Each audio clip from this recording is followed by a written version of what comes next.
ज्ञानोबा यांना प्रिय झाले, म्हणजे आपला देह त्यांनी ठेवला, आपला देह ठेवला आणि माऊलीच्या स्वरूपात धुंडा महाराज देवळच्या पद्मासनात लावल्या गेले लोकांना दर्शनाकरता. पण महाराजांची पत्नी त्यांना अम्मा म्हणायची. अम्मांना माहिती पडू दिलं नाही की काय झालं म्हणून, अम्माला सांगायचं नाही आणि आनंद उत्सव चालू. काय? कारण की धुंडा महाराज गेले म्हणजे दुःख कोणालाच नाही, पण महात्मा गेला.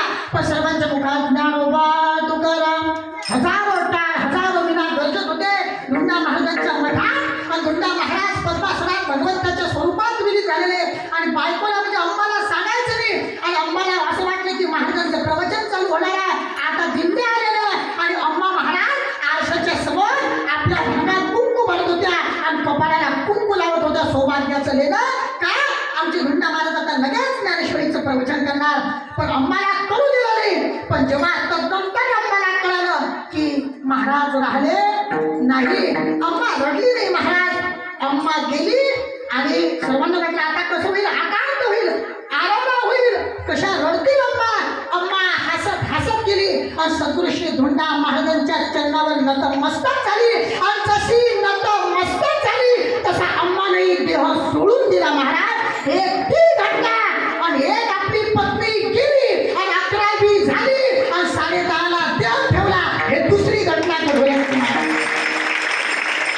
ते काय असो, कोणी काय बोललं, काय झालं असेल माहिती नाही, पण महाराज आपल्या पत्नीवर जसं अम्माचं आपल्या धुंडा महाराजांवर प्रेम होतं तसं प्रेम आमच्या मोतीराम बाबांचं आमच्या आईवर होतं. की आपली पत्नी गेली ना, आता काय देह हे काळाचे धन कुबेराचे, आतापर्यंत तर फक्त झोडीतच फिरला.